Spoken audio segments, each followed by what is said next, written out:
5 practical ways to overcome anger and unwholesome thoughts, based on the Vitakka Sutta by Venerable Talangale Ratana, Chief Abbot of Siri Dharmasiri Buddhist Vihara, Toowoomba. Every human being experiences unwanted thoughts. Sometimes the mind is filled with anger, resentment, jealousy, fear, desire, or painful memories. Although we may sincerely wish to be peaceful, these thoughts often arise unexpectedly and seem difficult to control. If they are left unchecked, they influence our speech, actions, relationships, and ultimately our happiness.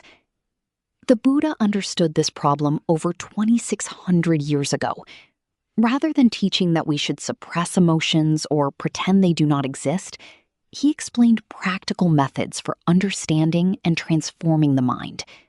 One of the clearest teachings on this subject is found in the Vitakka Sutta, Majjhima Nikaya 20, often translated as the removal of distracting thoughts or the relaxation of thoughts.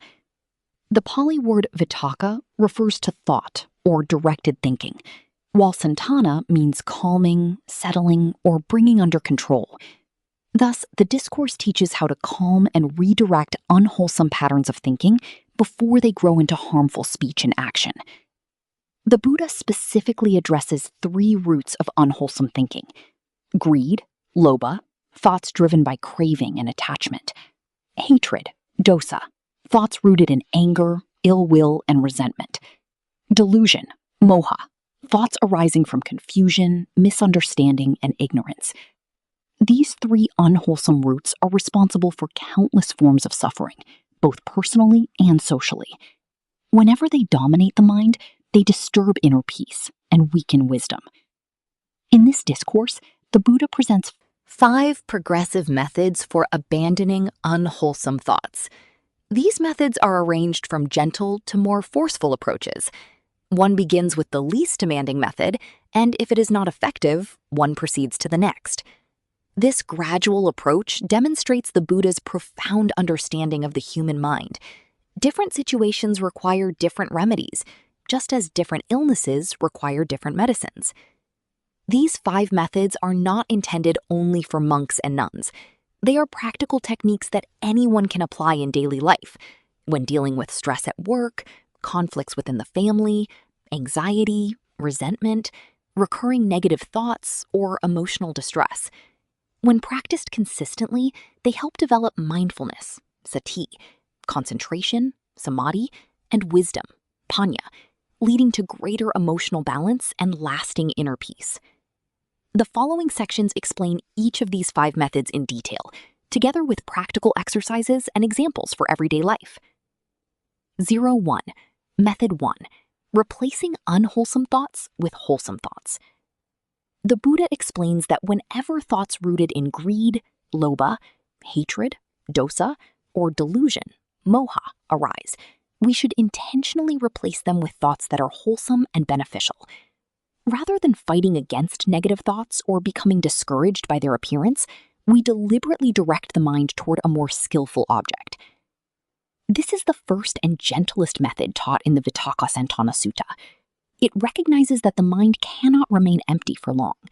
If an unwholesome thought is removed without replacing it, another unwholesome thought may soon arise.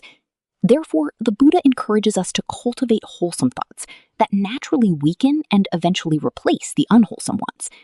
As wholesome thoughts grow stronger, the mind gradually becomes calm, stable, unified, and concentrated.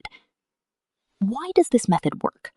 The Buddha understood that the mind cannot fully focus on 2 primary objects at the same moment. When an unwholesome thought, such as desire, anger, or harmful thinking, arises, it remains strong only as long as the mind continues to give it attention. By deliberately shifting attention to a wholesome object, such as loving kindness, the breath, the qualities of the Buddha, or another skillful reflection, the unwholesome thought is deprived of the mental nourishment that keeps it alive. As a result, it gradually weakens and eventually disappears. This process is not about suppressing thoughts through force or denying their existence. Rather, it is a wise and mindful redirection of attention. Just as a gardener removes weeds by planting and cultivating healthy plants, we replace unwholesome mental states with wholesome ones that support peace, wisdom, and concentration. The Buddha illustrated this principle with the simile of a skilled carpenter who removes a large wooden peg by driving it out with a smaller one. In the same way, a wholesome thought displaces an unwholesome thought, allowing the mind to become calm, collected, and free from disturbance. Another helpful analogy is that of a flowing stream. If water is allowed to continue in its original course, it will keep flowing in the same direction. However, by creating a new channel, the water can be gently redirected. Likewise, instead of allowing the mind to continue following a harmful pattern of thinking, we consciously guide it toward wholesome objects that lead to inner peace and freedom to within. Through repeated practice, this redirection becomes easier and more natural. Over time, wholesome thoughts arise more readily, while unwholesome thoughts lose their strength and influence. This gradual training of the mind is an essential part of the Buddhist path to mental purification and liberation. Modern psychology often speaks about replacing negative thought patterns with positive and constructive thinking. More than 25 centuries ago, the Buddha taught this same principle through mindful awareness and wise attention, yoniso manasikara. Suitable wholesome objects. The wholesome object chosen should be appropriate to the situation. When anger arises, develop loving kindness, metta. Instead of thinking, I cannot forgive this person, train the mind to reflect, just as I wish to be happy, this person also wishes to be happy. May they be free from suffering. Hatred gradually weakens because loving kindness cannot coexist with anger in the same moment. When desire or attachment arises, reflect on impermanence, anicca, or the unattractive nature of the body, asubha. Instead of feeding thoughts of craving, remind yourself everything is subject to change. Nothing can be possessed permanently. This reflection reduces attachment and develops wisdom. When jealousy arises, cultivate sympathetic joy, mudita. Rather than thinking, why do they have more than I do? Reflect, may their success continue. May they use it wisely. This transforms jealousy into genuine happiness for others. When fear or anxiety arises, reflect on the qualities of the triple gem, or practice mindfulness of breathing. Recite silently, Buddha, Dhamma, Sangha, or simply return to the natural breath. This anchors the mind in the present moment and reduces agitation. When confusion or doubt arises, reflect on the Dhamma. Ask yourself, is this thought leading to peace? Is it wholesome? Would the Buddha encourage this way of thinking?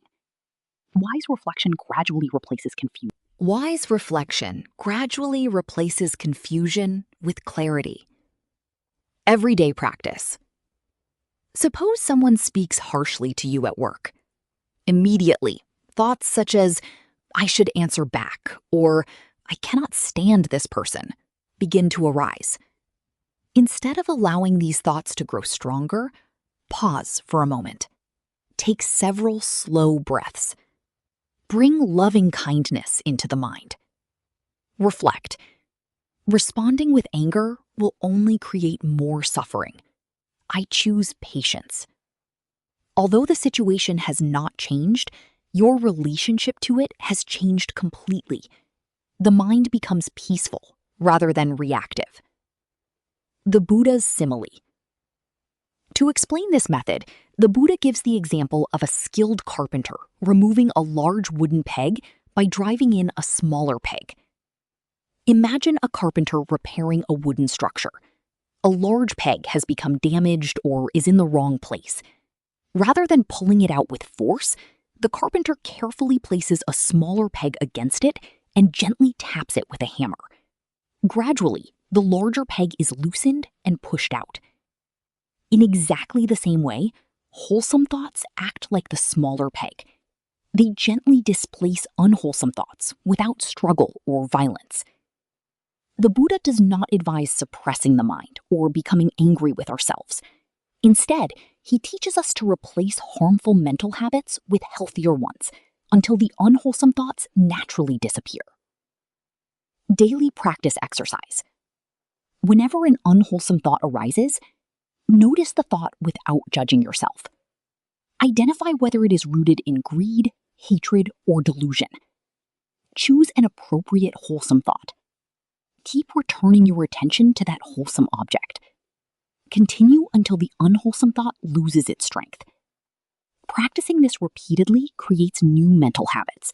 Over time, the mind naturally inclines toward kindness, wisdom, compassion, and mindfulness instead of anger and craving. Reflection. The first method teaches an important truth about the mind. We cannot always prevent an unwholesome thought from arising, but we can choose whether to continue feeding it. Every wholesome thought we intentionally cultivate weakens the power of greed, hatred, and delusion. Gradually, the mind becomes steadier, more peaceful, and more capable of deep concentration, samadhi, and insight, vipassana. Applying this method in daily life. This method is not limited to formal meditation. It can be practiced in everyday situations, whenever unwholesome thoughts begin to arise. For example, suppose someone speaks harshly to you or criticizes you unfairly. The natural reaction may be to become angry, replay their words repeatedly, or think of ways to argue back. If we continue dwelling on those thoughts, anger grows stronger because we keep feeding it with our attention. Instead, we can consciously redirect the mind. Rather than focusing only on the hurtful words, we can reflect on the person's good qualities or remember a kind action they have done for us in the past. We may silently reflect. Although this person has spoken harshly to me today, they have also shown me kindness in the past. Perhaps they are going through a difficult time, facing stress, suffering, or problems that I do not know about. Their anger may be the result of their own pain, rather than a desire to hurt me. Deep down, they are still a good person with many wholesome qualities. Just as I sometimes make mistakes when I am tired, stressed, or overwhelmed, they too are subject to human weakness. Instead of responding with anger, I choose to respond with understanding, patience, and compassion. This reflection does not mean we excuse harmful behavior or pretend that unkind words are acceptable. Rather, it reminds us to see the whole person instead of judging them solely by one moment of anger. By bringing to mind their good qualities and considering the possibility that they are suffering, the mind naturally softens. Hatred begins to fade, compassion arises, and we protect our own peace of mind. This is a practical way of applying the Buddha's teaching to transform an unwholesome state into a wholesome one. Similarly, if someone insults us at work, within the family, or among friends, we can pause for a moment, take a few mindful breaths, and deliberately bring to mind something wholesome, an act of kindness they once showed, the qualities of the Buddha, loving kindness, metta, or the understanding that all beings are heirs to their own karma. This change of attention prevents the mind from becoming overwhelmed by hatred and allows us to respond with wisdom instead of reacting impulsively. The Buddha taught that we can't always control how other people behave, but we can learn to control how we respond.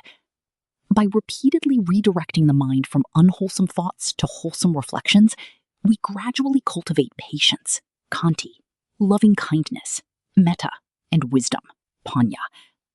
In this way, every difficult encounter becomes an opportunity for spiritual growth rather than a cause of further suffering.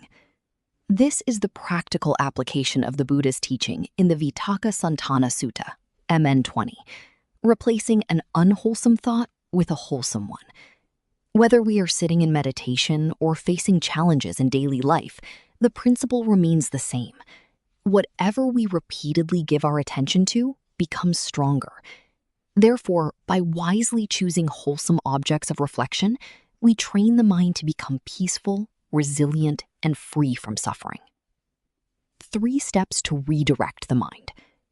The Buddha teaches that unwholesome thoughts should not be suppressed by force, but understood and wisely redirected.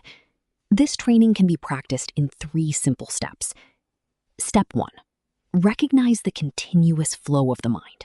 Sati, mindfulness. The first step is to understand the nature of the mind.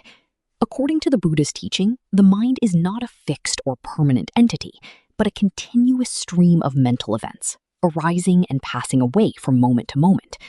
Thoughts, feelings, perceptions, intentions, and consciousness continually arise due to causes and conditions, and then cease. Many people believe meditation means stopping all thoughts. However, this is a misunderstanding. Even the thought, "I must stop thinking," is itself another thought. This demonstrates that the mind is naturally active. The aim of Buddhist meditation is therefore not to force the mind to stop thinking, but to understand its nature and train it wisely. Every moment of experience can be understood through the 5 aggregates: panchakhandha, material form, rupa, feeling, vedana, perception, sanya, mental formations, sankhara, and consciousness, vijnana. These aggregates arise and cease continuously, creating the ever-changing flow of experience. The first task of the practitioner is simply to become aware of this continuous flow without immediately reacting to it. This awareness is called sati, mindfulness. Mindfulness observes thoughts as they arise, remain briefly, and pass away. It simply knows a thought has arisen. Step 2. Investigate the nature of the thought. Dhamma vichaya, investigation of mental states. Once mindfulness has recognized the thought, the second step is to investigate its nature. Ask yourself, is this thought wholesome? Kusala. Is this thought unwholesome? Akusala. Or is it simply neutral? Abhyakata. The Buddha explains that wholesome thoughts are rooted in non-greed, alobha, non-hatred, adosa, and non-delusion, amoha. These give rise to generosity, loving kindness, compassion, patience, and wisdom. Unwholesome thoughts are rooted in greed, lobha, hatred, dosa, and delusion, moha. These produce craving, anger, jealousy, fear, pride, confusion, and suffering. The purpose of this investigation is not to criticize ourselves, but to understand what is happening in the mind. We simply recognize the nature of the thought. For example, if someone insults us, we may observe anger has arisen. This is an unwholesome thought, rooted in aversion, dosa. This clear understanding prepares us for the next step. Step 3. Redirect the mind towards a wholesome object. Virya, right effort. After recognizing that an unwholesome thought has arisen, the third step is to redirect the mind. We do not suppress the thought or fight against it. Since the mind is a continuous flow, trying to stop thinking only creates another thought. Instead, we wisely change the direction of the mind by replacing the unwholesome object with a wholesome one. If anger arises, cultivate loving kindness, metta. If craving arises, reflect on impermanence or the unattractive nature of the object. If jealousy arises, develop appreciative joy, mudita. If confusion arises, return to mindfulness of breathing or investigate the Dhamma with wisdom, step 3. With right effort, you deliberately redirect your mind. This redirection requires virya, right effort, one of the 7 factors of enlightenment, bojjhanga. Virya is the wholesome energy that abandons unwholesome mental states and cultivates wholesome ones. It is not force or suppression, but the persistent effort to guide the mind towards what is beneficial. The Buddha beautifully illustrates this principle in the Dhammapada, verse 80. Udakanhi nayanti netika, usukara namayanti tejanam, darum namayanti takaka, atanam damayanti pandita. Irrigators guide water where they wish. Fletchers straighten arrows. Carpenters shape wood. The wise discipline themselves. Just as a farmer cannot stop water from flowing, but can guide it through irrigation channels, we cannot stop the natural flow of the mind. However, we can direct it towards wholesome objects that nourish peace, wisdom, and happiness. A practical example. Imagine that someone speaks harshly to you. Step 1. You become aware that anger has arisen. Step 2. You investigate and recognize this anger is an unwholesome mental state rooted in aversion. Step 3. With right effort, you deliberately redirect your mind. Perhaps this person is going through a difficult time. They may be carrying stress or suffering that I cannot see. They have also shown kindness to me before. Like me, they sometimes make mistakes. Instead of feeding anger, I choose patience, understanding, and compassion. As the object of attention changes, the mind gradually changes. Anger loses its strength, while compassion and wisdom become stronger. This is the first method taught by the Buddha in the Vitakkasanthana Sutta, Majjhima Nikaya 20, for overcoming unwholesome thoughts. Rather than suppressing the mind or struggling against it, the Buddha teaches us to become aware of what is happening, understand the nature of the thought, and gently redirect the mind towards a wholesome object. Through repeated practice, greed, hatred, and delusion gradually lose their strength, while wholesome qualities become firmly established. This method is not limited to formal meditation. It can be applied in everyday life, whenever stress, anger, worry, fear, or other unwholesome thoughts arise. By wisely redirecting the mind, we prevent these thoughts from gaining momentum and creating further suffering. As the mind becomes increasingly inclined towards wholesome states, we experience greater calm, emotional balance, and clarity. In this way, the Buddha's first method in the Vitakkasanthana Sutta provides a practical and effective approach to reducing stress, cultivating inner peace, and progressing towards wisdom and liberation. The second method, reflecting on the drawbacks of unwholesome thoughts. Sometimes replacing an unwholesome thought with a wholesome one may not be enough. Certain thoughts are deeply rooted because they have been repeated many times throughout our lives. When this happens, the Buddha offers a second method in the Vitakkasanthana Sutta, MN 20. He advises us to carefully examine the disadvantages and consequences of continuing to entertain the unwholesome thought. The Buddha says, these thoughts are unwholesome. They are blameworthy. They lead to suffering. Instead of allowing the mind to continue following desire, anger, or delusion, we deliberately reflect on where these thoughts will eventually lead. This reflection is not intended to create fear or guilt. Rather, it develops wisdom by helping us recognize that every thought has consequences. Just as a tiny seed can eventually grow into a large tree, a single unwholesome thought, if repeatedly entertained, can develop into harmful speech, harmful actions, damaged relationships, and suffering for ourselves and others. Reflecting on thoughts rooted in desire, lobha. Suppose you constantly think about buying something expensive that you cannot afford. The more you dwell on it, the stronger your craving becomes.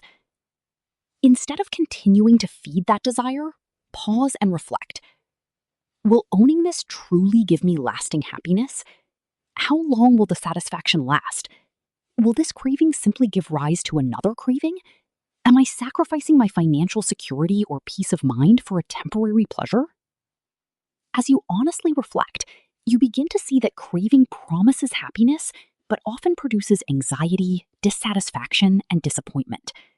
Understanding these drawbacks weakens the desire. Reflecting on the drawbacks of anger, dosa. The Buddha teaches that if replacing an unwholesome thought with a wholesome one is not enough, we should contemplate the disadvantages of continuing to entertain that thought.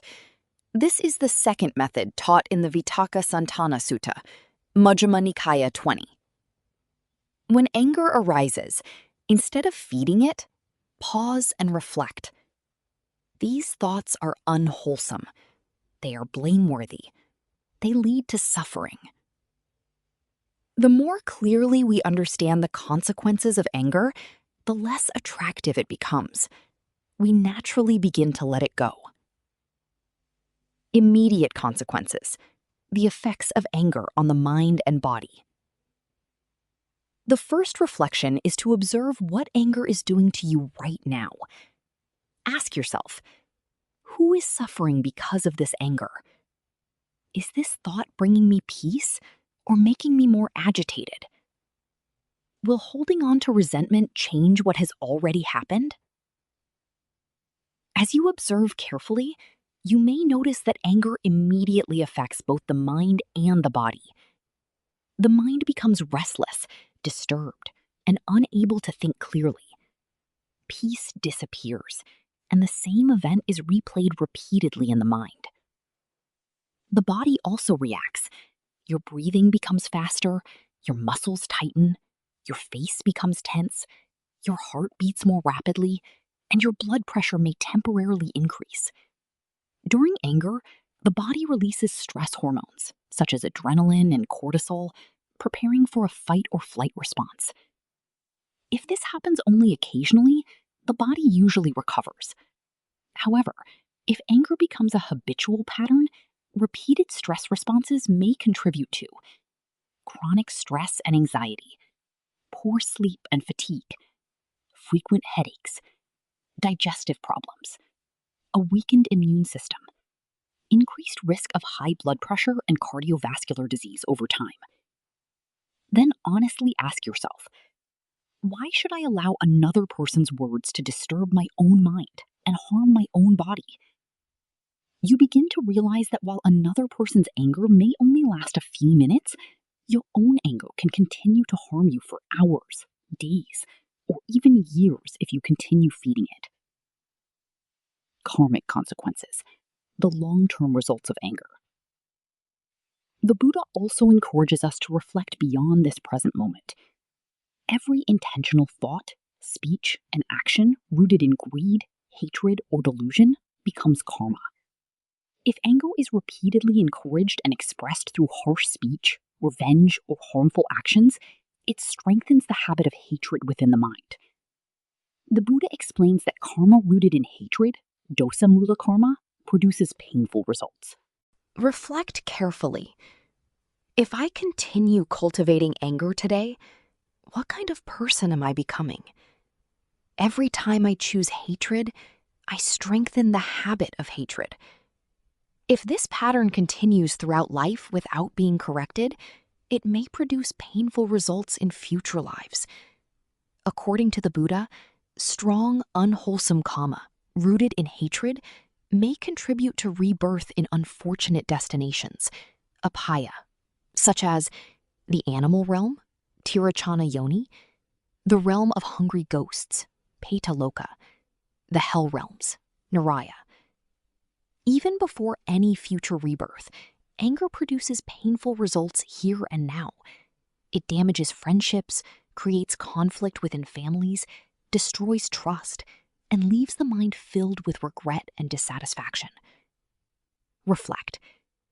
Is this anger worth risking my present happiness and my future well-being? 3. Psychological transformation. How wisdom weakens anger. The Buddha's purpose is not to frighten us, but to help us see reality clearly. Normally, anger appears justified because we focus only on what another person has done. However, once we begin reflecting on its consequences, our perspective changes. Instead of thinking, they hurt me, we begin to see, this anger is now hurting me.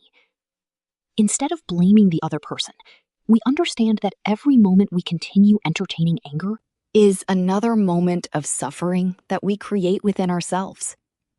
Then compassion naturally begins to arise.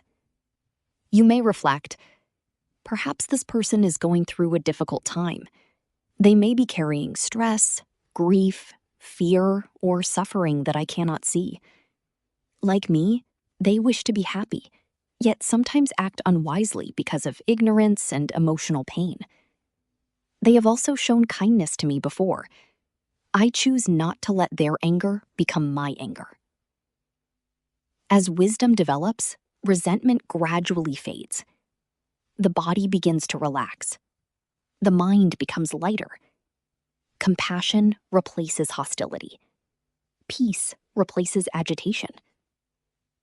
This transformation happens naturally because the mind now clearly understands that anger offers no lasting benefit. Applying this reflection in daily life. Suppose a colleague criticizes you unfairly in front of others. Instead of replaying the incident throughout the day, pause and reflect. Is this anger helping me? What is it doing to my body? What kind of karma am I creating if I continue feeding this hatred? Would responding with patience bring a better result? By reflecting in this way, the mind begins to let go naturally. You no longer suppress anger. Instead, you understand why it is not worth holding on to. We reflect on its immediate consequences, recognizing how it disturbs the mind and affects the body. We reflect on its karmic consequences, understanding that repeatedly cultivating anger creates unwholesome karma that brings suffering both now and in the future. Finally, through this wise reflection, a psychological transformation occurs. As we clearly see the true nature of anger, it loses its attraction. Compassion arises naturally, and the mind becomes peaceful. Reflecting on thoughts rooted in delusion, moha. Sometimes the mind becomes overwhelmed with worry, confusion, or fear about the future. Instead of allowing those thoughts to multiply, reflect. Is this thought based on facts or only on assumptions? Can I truly know what will happen tomorrow? Am I creating unnecessary suffering by imagining situations that may never occur? This reflection helps us recognize that many of our fears exist only in the imagination. As understanding develops, the mind naturally becomes calmer. The Buddha's simile. To illustrate the power of this reflection, the Buddha gives a striking simile. Imagine a young man or woman who takes great pride in wearing beautiful clothing and jewelry. Suddenly, they discover that a dead snake has been hung around their neck. They would immediately feel horrified, ashamed, and eager to throw it away without hesitation. In the same way, when we clearly recognize the true nature of greed, hatred, and delusion, the mind no longer delights in them. We begin to see them as dangerous, impure, and harmful rather than attractive. Just as no one wishes to wear a decaying corpse around their neck, a wise person no longer wishes to carry unwholesome thoughts within the mind. Why does this method work? Many unwholesome thoughts continue because we focus only on their immediate attraction and ignore their long-term consequences. Desire promises pleasure. Anger promises satisfaction. Delusion promises comfort through avoidance. However, all three eventually lead to suffering. By repeatedly contemplating their disadvantages, the mind gradually loses its fascination with them. What once appeared attractive now appears harmful. Wisdom begins to replace impulse, and wholesome mental states naturally arise. Applying this teaching in daily life. Suppose you receive a hurtful message on your phone. Your first impulse is to reply immediately with harsh words. Before responding, pause and ask yourself, if I send this message while angry, what will happen? Will it heal the relationship or create more conflict? Will I regret these words tomorrow? Will they bring peace to my mind? As you reflect honestly, the desire to retaliate begins to weaken. Instead of reacting impulsively, you may decide to wait until your mind has settled before responding. The same principle applies whenever greed, anger, jealousy, worry, or pride arise. By carefully reflecting on the consequences of these thoughts, we stop feeding them with attention. Over time, they lose their strength, while wisdom, patience, and inner peace become firmly established. This is the second method taught by the Buddha in the Vitakkasanthana Sutta, Majjhima Nikaya 20. When replacing an unwholesome thought with a wholesome one is not sufficient, we reflect deeply on the dangers and consequences of continuing to entertain that thought. As wisdom grows, the mind naturally lets go of what is harmful and inclines towards what is wholesome. This practice not only supports meditation, but also helps us reduce stress, make wiser decisions, improve our relationships, and cultivate lasting inner peace. The third method, withdrawing attention from unwholesome thoughts. Sometimes, even after replacing an unwholesome thought with a wholesome one and reflecting on its disadvantages, the thought still continues to arise. This may happen because the mental habit has become deeply established through repeated thinking over many years. In this situation, the Buddha teaches a third method in the Vitakka Sutta, Majjhima Nikaya 20. He should pay no mind and pay no attention to those thoughts. This does not mean forcing the thought away or pretending it does not exist. Rather, it means refusing to give the thought any further attention. Just as a fire cannot continue burning without fuel, an unwholesome thought cannot continue growing if we stop feeding it with our attention. The Buddha illustrates this with a simple simile. Imagine a person with good eyesight walking along a road. If they see something unpleasant or disturbing, they simply close their eyes or look in another direction. They do not stand there staring at it. In the same way, when an unwholesome thought appears, we choose not to continue looking at it with the mind. Why does this method work? Every thought depends on attention. The more attention we give to a thought, the stronger it becomes. When we repeatedly replay an event, analyze it, or imagine different outcomes, we are giving the thought energy to continue. When we deliberately stop paying attention to it, the thought gradually loses its strength and naturally fades away. The Buddha is teaching us that attention is like food for the mind. Whatever we repeatedly attend to grows stronger. Whatever we stop feeding gradually becomes weaker. Applying this method in daily life. Imagine you receive a rude text message from someone. You have already tried replacing anger with loving kindness. You have reflected on the disadvantages of anger, yet your mind keeps returning to the message every few minutes. You keep thinking, why did they say that? I should have answered differently. Next time, I'll tell them exactly what I think. At this point, continuing to analyze the situation is only strengthening the anger. Instead, simply recognize, this thought is not helping me. Without arguing with it or trying to push it away, gently withdraw your attention. Put the phone down. Take a few mindful breaths. Continue with your work. Wash the dishes. Read a book. Go for a walk. Speak kindly with your family. Return your attention to whatever wholesome activity you are doing. Every time the thought returns, simply notice it and gently return your attention to the present task. You are not fighting the thought. You are simply refusing to feed it. Another everyday example. Suppose you are trying to sleep, but your mind keeps replaying an embarrassing mistake you made earlier in the day. The more you think about it, the more awake you become. Instead of continuing the story in your mind, simply notice, this is only another thought. Then gently return your attention to the natural movement of the breath. If the thought returns, acknowledge it without frustration, and once again, return to the breath. Do this repeatedly.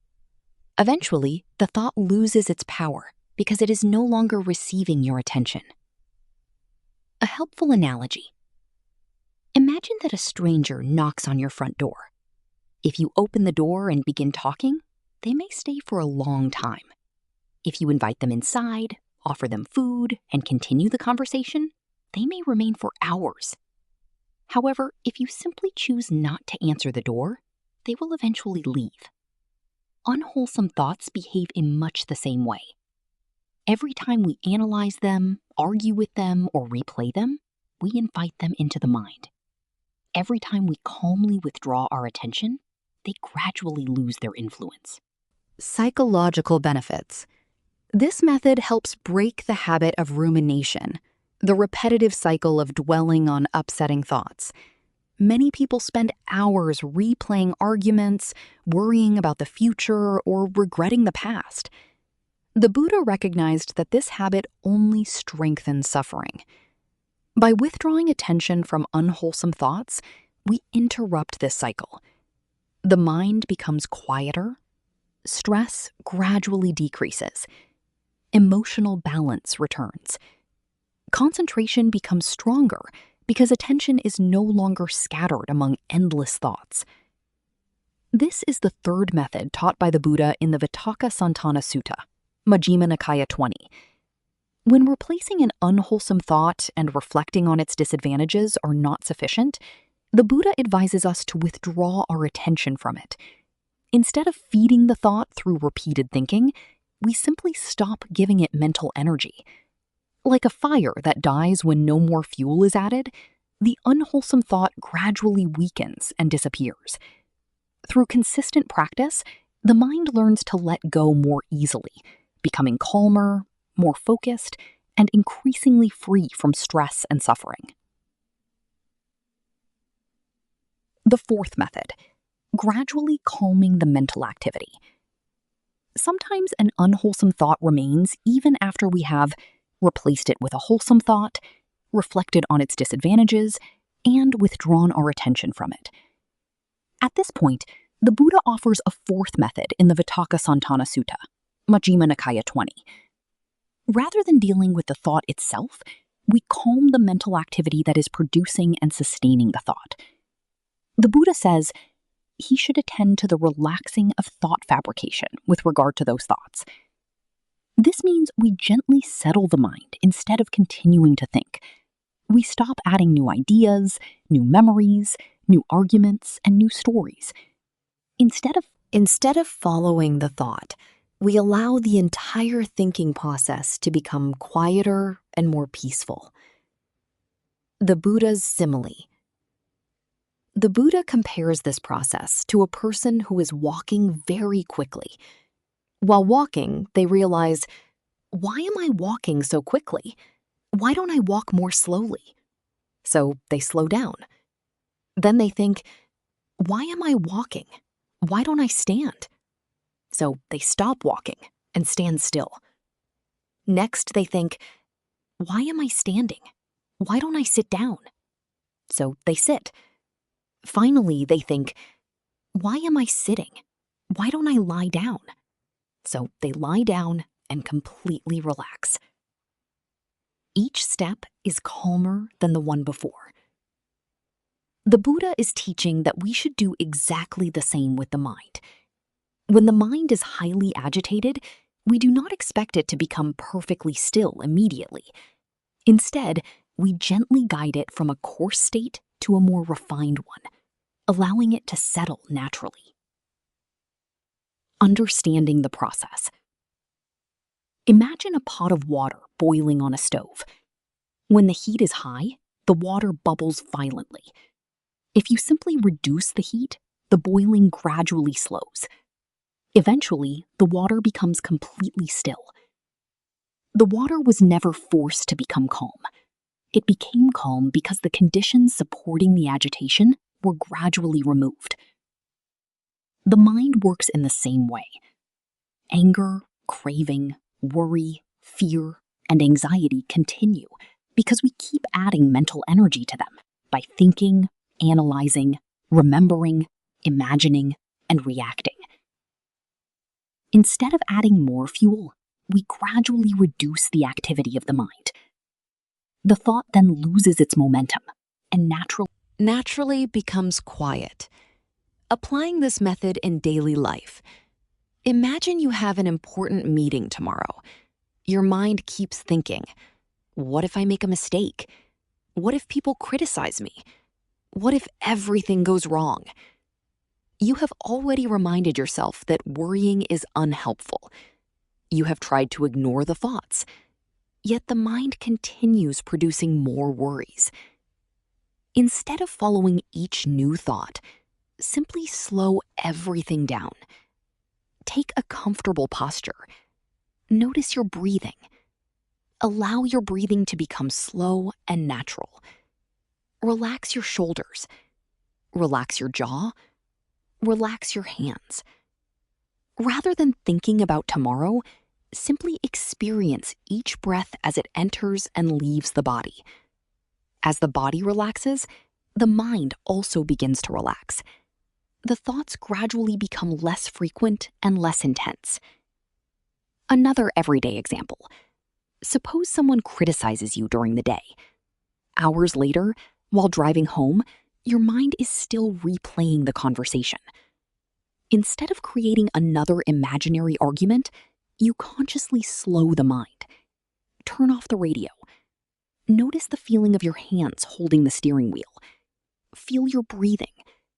Become aware of the movement of the car without analyzing the earlier conversation. Allow each breath to soften the tension in your body. Without forcing anything, the emotional intensity gradually decreases. By the time you arrive home, the mind is much calmer than before. Using this method during meditation. This method is especially useful during meditation. If thoughts continue appearing, do not become frustrated. Do not chase them. Do not argue with them. Do not analyze them. Instead, relax the forehead. Relax the eyes. Relax the jaw. Relax the shoulders. Allow the breathing to become natural. Let the body feel settled and comfortable. Then gently remain with the breath. As the body becomes calmer, the mind naturally follows. This is why tranquility meditation, samatha, often begins with relaxation of both body and mind. Why does this method work? Every thought requires mental energy. The more we analyze, remember, imagine, or react, the more energy we give to thinking. When we deliberately relax the body, soften the breathing, and reduce unnecessary mental activity, we remove the conditions that sustain the thought. Instead of trying to eliminate thoughts directly, we calm the process that creates them. Just as muddy water becomes clear when left undisturbed, the mind naturally becomes peaceful when we stop stirring it with endless thinking, with endless thoughts. Practical reflection. When you notice that your mind refuses to settle, gently ask yourself, can I soften my thinking? Can I relax my body? Can I simply rest with this breath instead of creating another thought? These questions are not meant to produce more thinking. They remind us to let go of mental tension and allow the mind to become quieter. This is the fourth method taught by the Buddha in the Vitakkasanthana Sutta, Majjhima Nikaya 20. When the previous methods are not sufficient, the Buddha advises us to calm the very process of thinking. Instead of fighting the mind, we gradually reduce its agitation, just as a person moves from walking quickly to walking slowly, then to standing, sitting, and finally lying down. As the mind becomes increasingly relaxed, unwholesome thoughts lose their momentum and naturally fade away. This method is especially valuable for overcoming persistent worry, anxiety, anger, and mental restlessness, leading the practitioner towards tranquility, concentration, and inner peace. The fifth method, firmly restraining the mind through unwavering determination. The Vitakkasanthana Sutta, Majjhima Nikaya Sutta, presents 5 progressive methods for overcoming unwholesome thoughts. These methods are arranged in a gradual sequence, beginning with gentle and skillful approaches before progressing to stronger mental discipline only when necessary. The Buddha's training proceeds in the following order. Replace the unwholesome thought with a wholesome one. Reflect on the disadvantages and harmful consequences of the unwholesome thought. Withdraw attention from the thought by refusing to give it further mental energy. Relax and calm the mental formations, allowing the thinking process to settle naturally. If all the previous methods fail, Apply firm determination to abandon the thought completely. The fifth method is therefore not the first response, but the final remedy employed only when an unwholesome thought remains persistent despite repeated application of the previous four methods. This final approach is often misunderstood. When the Buddha compares it to a strong man overpowering a weaker man, he is not encouraging anger, self-hatred, suppression, or violence toward oneself. Rather, this vivid simile illustrates the strength of right effort, samma vayama, and unshakable determination required to prevent the mind from becoming enslaved by greed, hatred, or delusion, moha. Sometimes an unwholesome thought becomes so powerful that gentle methods alone are insufficient. In such situations, practitioners must consciously and decisively refuse to follow that mental impulse. Just as a wise parent firmly prevents a child from running into danger, not out of anger but out of compassion, the meditator firmly restrains the mind for its own welfare and long-term freedom. This determination is directed towards the defilement, never towards oneself. The Buddha teaches practitioners to conquer the unwholesome mental state, not to condemn or punish the person experiencing it.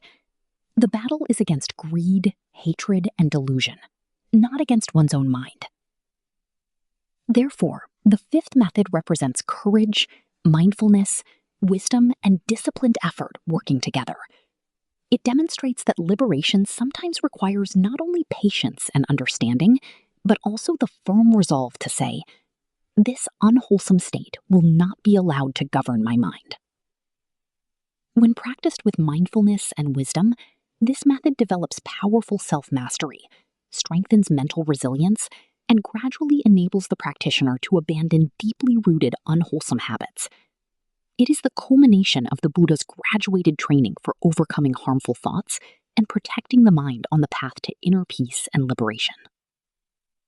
Sometimes an unwholesome thought remains even after applying all the previous methods. We may have replaced it with a wholesome thought, reflected on its disadvantages, withdrawn our attention from it, and gradually calmed the thinking process. Yet the mind still refuses to let go. At this point, the Buddha introduces the fifth and final method in the Vitakkasanthana Sutta.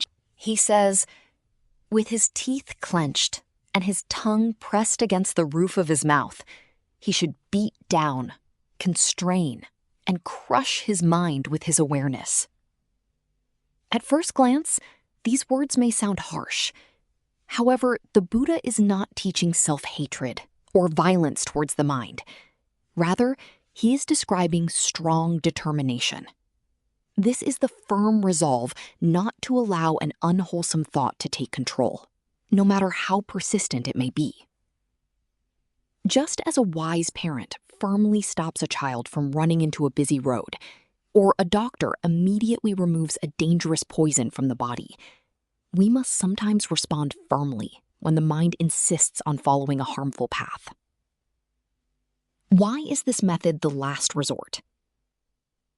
The Buddha places this method last because it should only be used when the previous four methods have not succeeded. Normally, wisdom and gentle redirection are sufficient. However, some deeply rooted habits are so powerful that they continue returning again and again. At such moments, hesitation only strengthens the unwholesome thought.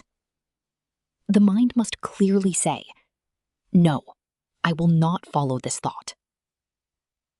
This is not anger directed towards ourselves. It is determination directed towards abandoning. What is harmful? A daily life example, overcoming anger. Suppose someone insults you publicly.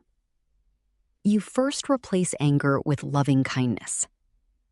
You reflect on the disadvantages of anger. You stop paying attention to the memory. You calm your breathing and relax the body.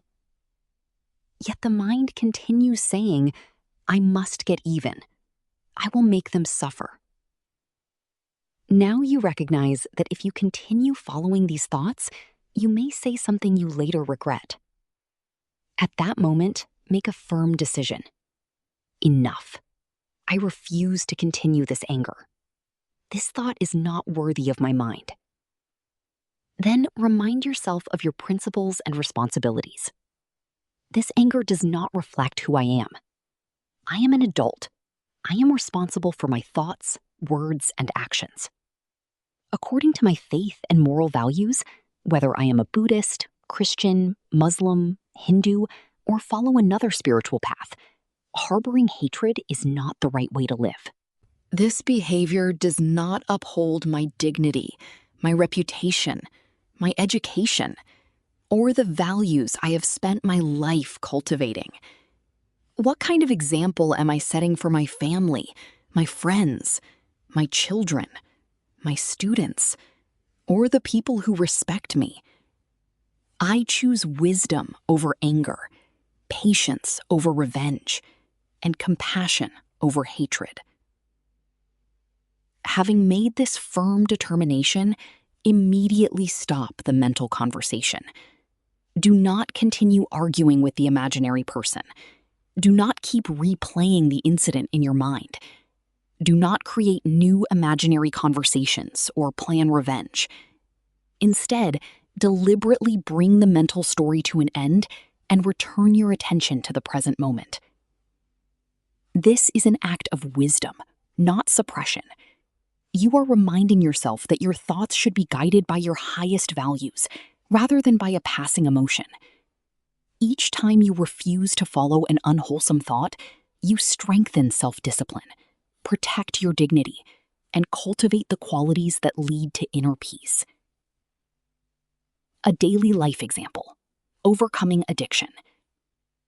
Imagine someone is trying to stop smoking. A powerful craving suddenly appears.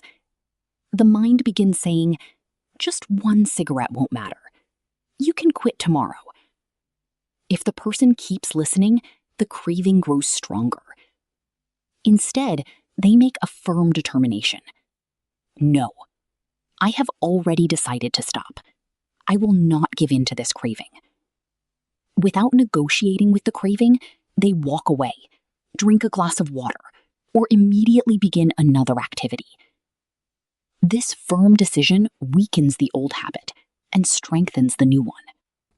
A daily life example: controlling harsh speech. Suppose you receive an insulting message on your phone. Your fingers immediately begin typing an angry reply. Suddenly, you remember the Buddha's teaching. You stop. You put the phone down. You take one deep breath. Then firmly say to yourself, "I will not send this message while my mind is angry." You lock the phone and walk away.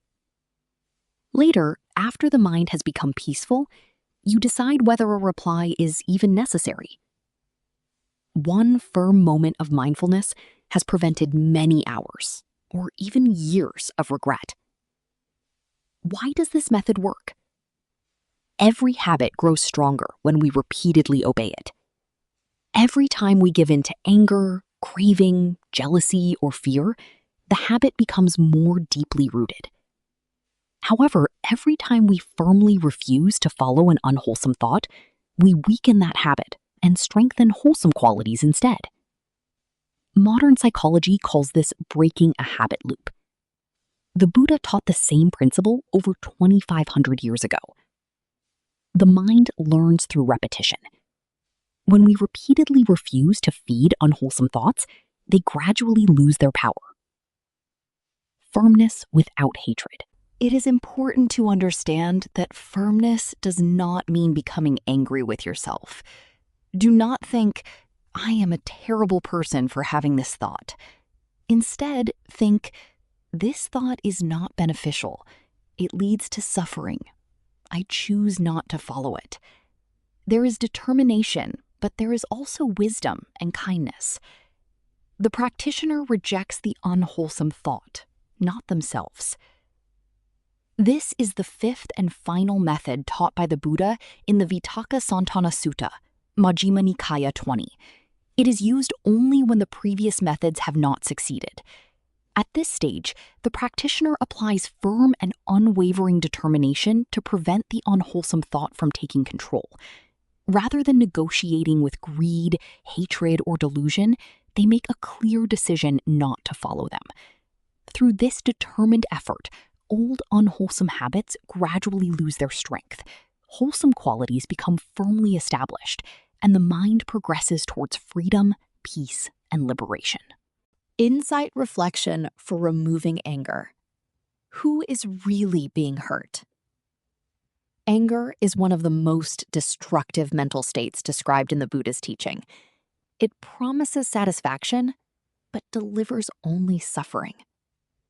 We often believe that our anger is caused by another person's words, actions, or behavior. However, if we examine the experience carefully, we discover something remarkable. We are not actually angry at the person standing before us. We are angry at the mental image, perception, memories, and feelings that have arisen within our own mind. Suppose someone insults you today. The person walks away and may be thousands of kilometers from you. Yet, hours later, or even years later, you can remember those words and become angry again. Your heart beats faster, your body becomes tense, your face changes, and unpleasant emotions arise. What happened? The other person is no longer present. The event has already passed. The words no longer exist. Yet the anger remains. Why? Because the mind has recreated the event through perception, sanya, feeling, vedana, and mental formations, sankhara. The suffering is no longer coming from the outside. It is being generated from within. This is a profound insight taught throughout the Buddha's teaching. Our experience is shaped not merely by external events, but by how the mind perceives and reacts to them. The Buddha explained, "Mind precedes all phenomena. Mind is their chief. They are all mind-made. Manopubangama Dhamma, Manoseta, Manomaya, Dhammapada 1. This does not mean that harmful actions by others are acceptable. Rather, it means that our suffering depends largely on how our own mind responds. When we understand this, something changes. Instead of asking, "Why did they do this to me?" we begin asking, "Why am I allowing this thought to continue hurting me?" The anger is no longer directed outward. It becomes an opportunity for wisdom.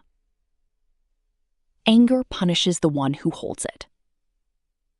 Imagine holding a burning piece of charcoal with the intention of throwing it at another person. Who gets burned first? You do. Before the charcoal ever reaches anyone else, your own hand has already been injured. Anger works in exactly the same way. Every moment of anger changes your breathing. It increases tension in the body. It disturbs your sleep. It clouds your judgment. It weakens your concentration. It destroys your peace long before it affects anyone else. The Buddha declared, "He abused me. He struck me. He defeated me. He robbed me." Those who harbor such thoughts never end their hatred. Hatred is never overcome by hatred. Hatred is overcome only by non-hatred. This is an eternal law. Dhammapada 3-5. The person who hurt you may have forgotten the incident long ago. Yet by repeatedly replaying it in your mind, you continue hurting yourself. Who then is creating the suffering? If you truly love yourself. Most people naturally wish to protect those whom they love. We promise our family, "I will not hurt you. I want you to be safe. I want you to be happy." But how often do we make that same promise to ourselves?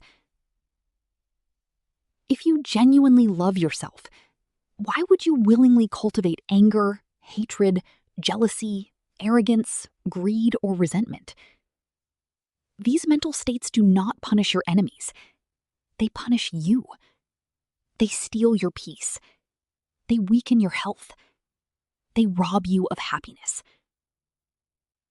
The Buddha repeatedly taught that the greatest enemy is not outside us, but within our own untrained mind.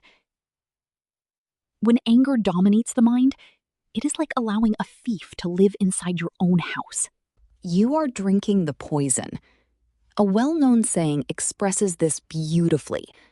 Holding on to anger is like drinking poison and expecting the other person to die. Although this saying is not found in the Pali Canon, it perfectly illustrates an important Buddhist truth. The poison enters your own body. The suffering begins in your own mind. The other person may never even know you are angry, yet your own peace disappears. Who has really lost? A moment of wise reflection. Whenever anger begins to arise, pause for a moment. Instead of immediately reacting, ask yourself, who is suffering right now? Is this anger protecting me or hurting me? Am I becoming peaceful or more disturbed? Will this anger solve the problem? If I continue feeding this thought, who will suffer most? Do I truly want to injure my own mind? If I love myself, why am I hurting myself? Then quietly remind yourself, I have suffered enough. I will not allow anger to hurt me any longer. This simple reflection weakens the emotional momentum of anger and strengthens wisdom. Replacing anger with wisdom. The Buddha did not teach us to suppress anger. He taught us to understand it. When wisdom sees clearly that anger hurts the one who carries it, the mind naturally begins to let it go. We realize that forgiveness is not a gift we give to another person. It is freedom we give to ourselves. Instead of saying, they do not deserve my forgiveness, we begin saying, I deserve peace. That change of perspective marks the beginning of liberation. A daily reflection practice. Whenever anger arises, stop for just 1 minute and reflect slowly. This anger is arising in my own mind. The other person is not inside my mind. I am suffering because I continue to feed this thought. Anger has never brought me lasting happiness. Hatred never ends through hatred. If I truly love myself, I will protect my own peace. Today, I choose wisdom instead of anger. Repeat this reflection until the intensity of the anger begins to soften. Little by little, the mind learns that peace is always more valuable than being right. 2 stories about anger. Story 1, The Carpenter and the Nails, a modern parable. There was once an old carpenter whose young son had a quick temper. The boy became angry over the smallest things. He shouted at his friends, argued with his family, and often spoke words that he later regretted. One day, the carpenter handed his son a hammer, a bag of nails, and a large wooden board. He said, every time you lose your temper, hammer 1 nail into this board. The first day, the boy drove more than 30 nails into the wood. Each time he became angry, another nail was added. After several days, he realized that controlling his temper required less effort than hammering another nail. Gradually, the number of nails became fewer and fewer until one day he did not hammer a single nail. Proudly, he told his father. The carpenter smiled and said, very good. Now, for every day you control your anger. Weeks later, every nail had been removed. The father then placed his hand on the wooden board. Look carefully. The board was full of holes. My son, he said, when you speak in anger, your words leave wounds just like these holes. You may apologize, but the scars often remain. Then he gave his son one final lesson. There is something even deeper. Every nail you hammered into this board also left a mark on your own mind. Anger hurts the one who carries it before it ever reaches another person. The boy finally understood. The greatest victory is not defeating another person. The greatest victory is mastering one's own mind. Story 2. The Quarreling Monks of Kosambi. The background to Dhammapada 3-6. Once, while the Buddha was staying at Kosambi, a disagreement arose between two groups of monks. The dispute began over a very small matter concerning a minor rule of monastic discipline. Instead of discussing it calmly, each group insisted that it alone was correct. Soon, the disagreement became personal. The monks stopped speaking kindly to one another. Each group criticized the other. Lay supporters became distressed because the Sangha, the community that should have represented harmony, had become divided. The Buddha personally intervened. He advised them, "Enough, monks. Do not quarrel. Hatred only creates more suffering." But the monks were so attached to their own opinions that they refused even to listen. Seeing that they were unwilling to accept advice, the Buddha quietly left Kosambi and spent the rainy season alone in the Parilayaka forest, accompanied only by an elephant who cared for him. Without the Buddha's presence, the lay followers gradually stopped offering food and support to the quarreling monks. Only then did the monks realize the consequences of their stubbornness. Ashamed, they reconciled with one another and later approached the Buddha asking for forgiveness. On that occasion, the Buddha reminded them, "He abused me. He struck me. He defeated me. He robbed me." Those who do not harbor such thoughts find that hatred comes to an end. Hatred is never overcome by hatred. By non-hatred alone is hatred overcome. This is an eternal law. Dhammapada 3-5. Connecting these two stories. Although one story is a modern parable, and the other comes directly from the Buddhist tradition, both teach the same profound truth. The carpenter's son believed his anger hurt only other people. The monks of Kosambi believed they were defending the truth. In reality, both were harming themselves first. Every moment of anger leaves another nail in our own heart. Every time we repeat, "He insulted me. She hurt me. I will never forgive them," we hammer another nail into our own mind. The other person may have forgotten the incident long ago, yet we continue reliving it. We suffer not because the event is happening now, but because we keep recreating it through our own perceptions, sanya, vedana, and mental formations, sankhara. This is exactly what the Buddha points to in the Vitakka Sutta, MN 20. When an angry thought repeatedly returns, we are invited not to feed it, but to recognize it, understand it, abandon it, and replace it with wisdom. The Buddha's teaching is not simply about becoming kind to others. It is about becoming kind to our own mind. Whenever anger begins to arise, pause and ask yourself, who is suffering right now? Am I protecting myself, or am I driving another nail into my own heart? Then gently remind yourself, I have suffered enough. Today I choose peace instead of anger. This is the victory praised by the Buddha. The one may conquer 1,000 men 1,000 times in battle, yet he who conquers himself is the greatest victor. Dhammapada 103. The grandest victory is within. These two stories, though originating from different traditions, point to the same timeless truth taught by the Buddha.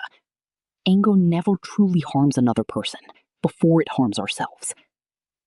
The carpenter's lesson reminds us that every angry word leaves a scar, both in the hearts of others and in our own mind. The story of the monks at Kosambi teaches us that even sincere and well-intentioned people can become trapped by pride, resentment, and attachment to their own views. In both cases, the real prison was not created by external circumstances, but by an untrained mind unwilling to let go. This is why the Buddha repeatedly encouraged us to observe the mind carefully.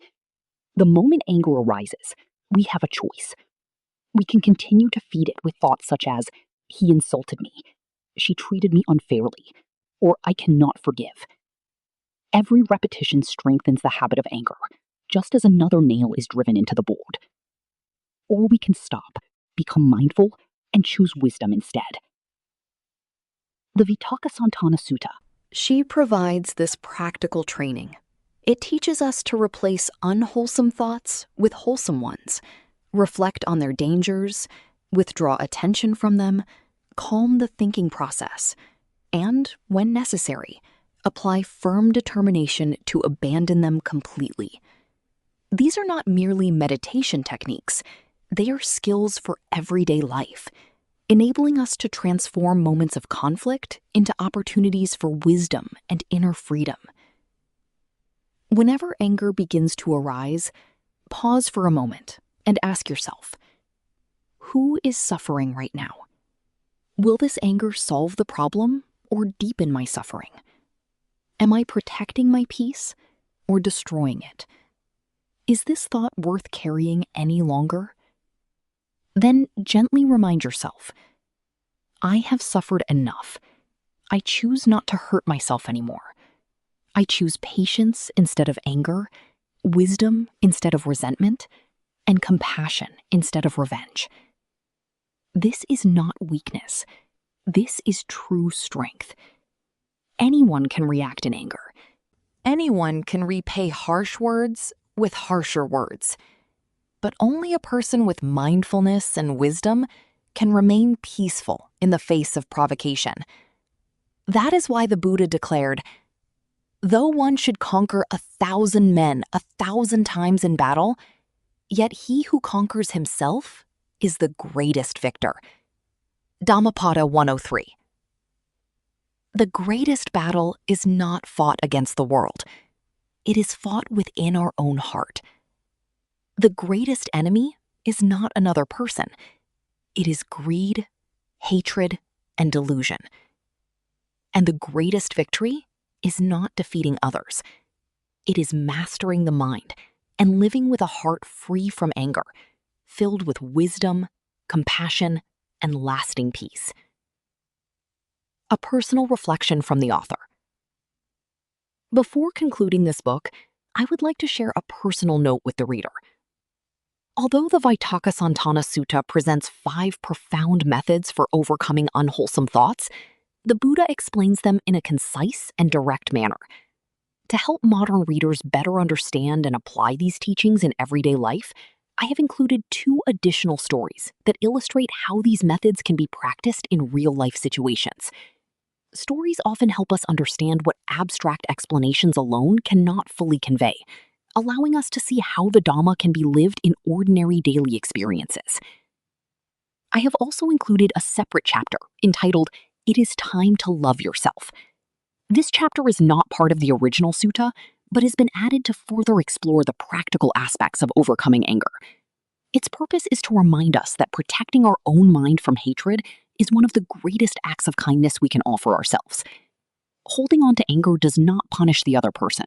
It disturbs our own peace, affects our health, clouds our wisdom, and prevents us from experiencing genuine happiness. Throughout this book, I have placed particular emphasis on anger, because in my experience, it is one of the most common and disturbing mental states affecting our inner peace in today's world. However, the methods taught by the Buddha are not limited to anger alone. They can be applied equally to thoughts rooted in greed, hatred, and delusion. I warmly encourage you not to read these teachings merely as interesting ideas, but to put them into practice whenever the opportunity arises.